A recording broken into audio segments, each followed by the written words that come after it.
Good morning. Today we're going to talk a little bit about interviewing and how to interview and answer certain questions. You have received a worksheet that says prep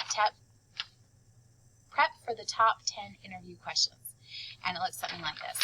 Now, anyone can do this, and you can write down your answers. That's not what I'm looking for. I really want you to know what the proper way is to answer these questions. The first question is, what are your weaknesses? This is a tough question, and they love to ask this question because it reveals a lot about your personality. So there are two ways that you can actually answer this that are considered acceptable. And the first one is to give them a strength that sounds like a weakness.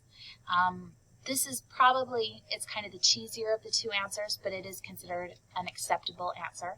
This is where you would say something like, I'm too organized, and sometimes it just drives people crazy because I have to have everything in the right place, or something like that. I don't like to leave a job unfinished. You make it sound like something that you do well is actually a weakness, and that's one way that you can answer this. The other way is a little bit more honest, but it's also a tough one, and this one is where it says you actually give them a weakness that you have, but don't make it too crazy. You don't want to tell them something like, I really can't get to work on time, something that's going to keep them from hiring you. And when you give them that weakness, you want to counter it with what you are doing to solve that weakness, so that you're not okay with what it is and that you're constantly working to improve it. A couple of examples of this would be something like, for me as a teacher, one of my weaknesses in all actuality is memorizing students' names. And so if I were asked this question in an interview, I would say probably the biggest weakness I have as a teacher is I have 150 kids that come into my class every trimester, and I have a hard time memorizing all of their names. So one of the things that I do is I make sure that I have my roll in front of me with their pictures, and every single day I'm looking at their pictures, I'm looking at their name, I'm looking at their pictures, I'm looking at their name. I'm trying to get those faces memorized, although by the time I usually get them memorized, I'm moving on to the next trimester of students. Now, this is an actual weakness, but it's not going to be something that keeps me from being hired. Okay, and I'm countering it with what I am doing to improve that. So if you say, I'm not the most organized person in the world, I would say that's probably not going to be something that keeps you from getting hired, but you can also say, but my goal this year is to become better organized, so here are some of the things that I'm doing to become better organized in my life, blah, blah, blah, blah, blah. Be really careful with this one. Even as I have students do this, they choose things that are definitely going to be too negative. We don't want it to be too negative. You just want to be really careful with that, so that you give them something and you're countering it, and it's not something that would keep you from being hired. Okay? So that is the what are your weaknesses question. The next question is, why should we hire you? This is a question where you want to fill it in with your job description. So what skills do you have that would make you better than another candidate? So when it says, why should we hire you, this is where you do actual examples. In fact, in each of these, you want to try and give examples as much as you can. In fact, the lady when Workforce Services comes in, they usually like to see you answer with what they call SAR, S-A-R, which is situation, and then an action, and then a response. And so anytime you can give an example of, well, here's something that happened to me, here was what I did, and here was the response to that action. And so that's where you want to do it. Those examples are going to make you stand out far more than just flippant answers, okay? So skills you have to fit the job description on this one. Why do you want to work here?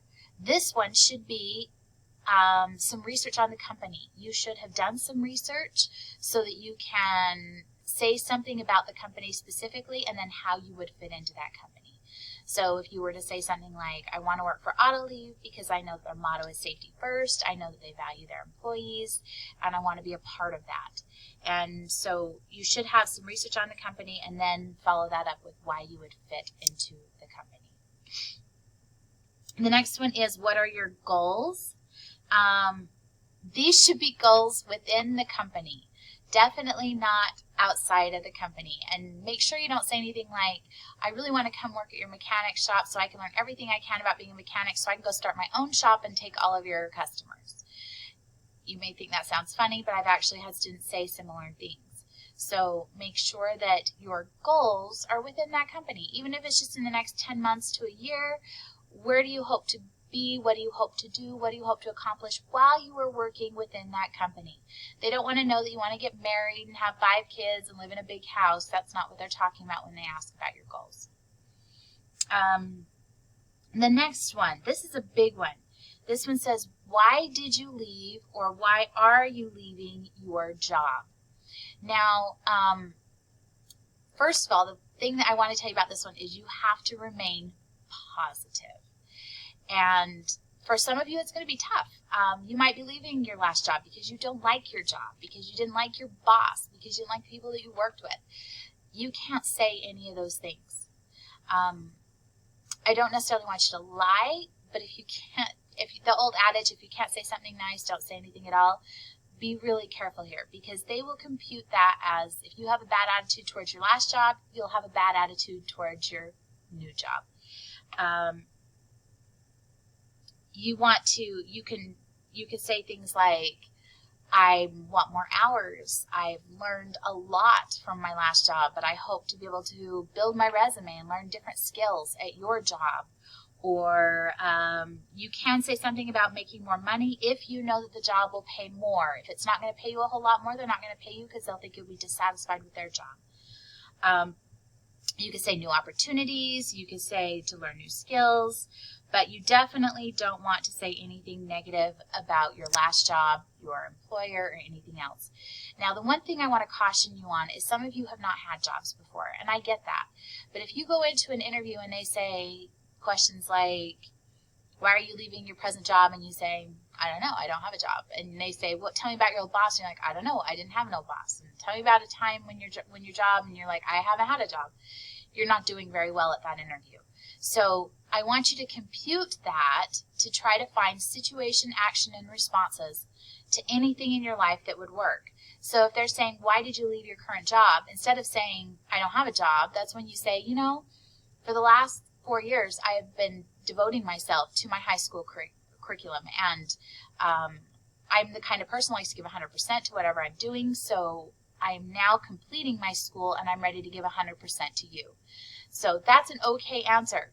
If they say something like, we'll talk about some of the other ones, but always have an answer even if you don't have the work experience computed into those life experiences like what we were talking about.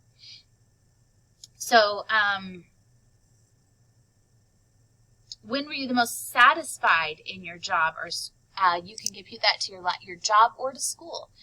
And you're welcome to share. Again, give examples of things that you have done, accomplishments that you've had. You could say, you know, I really haven't worked at a job, but I'll tell you a time when I really was proud of something that I accomplished at school. I was working on a project in my chemistry class, and I was able to accomplish this, that, and the other, or whatever. So you could still answer that question no matter what your experiences have been.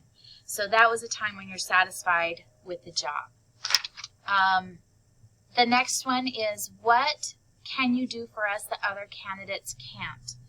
This is, again, where you want to highlight those top skills that you have, the things on your resume that you want to talk a little bit more in depth about. You want to repeat as you're interviewing, and they say, what can you do for us that other candidates can't? You really want to kind of repeat it. Say, you know, some of the things that I can do for you that other candidates can't would probably be blah, blah, blah, blah, blah. And so kind of repeat it a little bit so that you're not just jumping in with half of a sentence like, I can da-da-da, right? So we want to answer it really well. The next one says, what are 3 positive things your last boss would say about you? I want to flip that one. If you want to challenge yourself a little bit, they love to ask questions like, give me 1 negative thing that your teacher or your previous boss would say about you. But again, if you go that direction, don't go too negative and counter with what you're doing to change that as well. So kind of answer that the same way you would before. Or you can talk about some of those soft skills, but if you use some of those soft skills, follow them up with a story.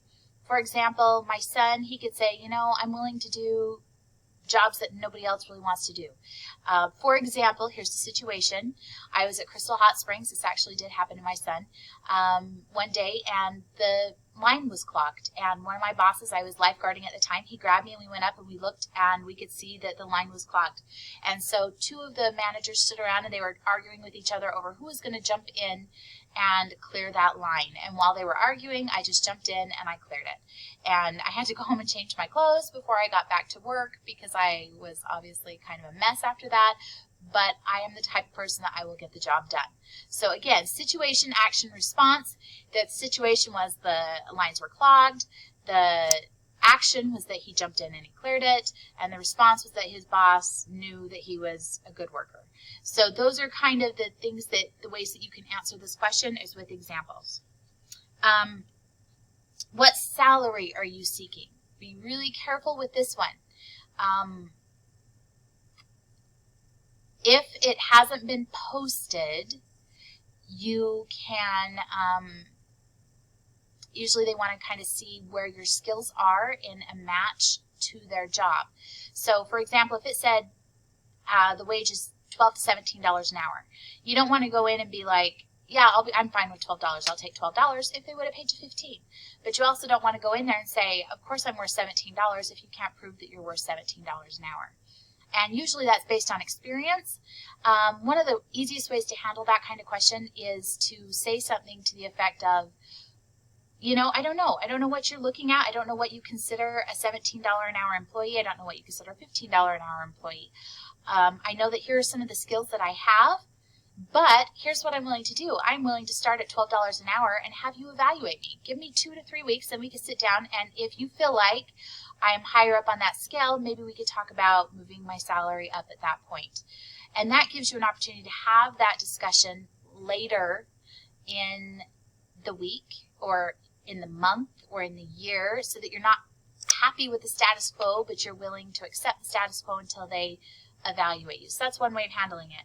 If you really feel like you're worth higher on those scales, tell them why. Tell them what qualifications you have or why you feel like you would be worth that much money. And then finally, the last one is, if you were an animal, which one would you want to be and why? They love to throw in strange questions, like, would you rather be Batman or Superman, or just weird stuff. Some of you may have even had experience with this in the past, but try to relate it to work experiences, all right? So if you are an animal, maybe you're like, you know what, I would really be like a goose, because geese fly in formation and they work together as a team and everyone takes turns, and I love being a part of a team and working well with others.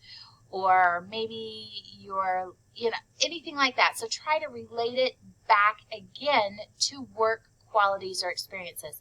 If it's Batman versus Superman, you're going to want to talk about the qualities that would make you a good employee if you were one of those characters.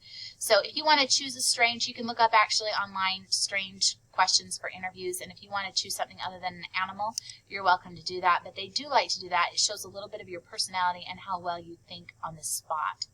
So anyways, these are some of the things. I would like you to jot down some of your ideas on the worksheet for how you would answer this question, and then we're going to actually have you practice it with someone. And that's the key, is just to study and practice so that when you do go to an interview, you are prepared for that interview. So anyways, hopefully that helps. Fill out your sheet, see if you can find some good answers for you, and we will move forward with this on the next assignment. Thanks.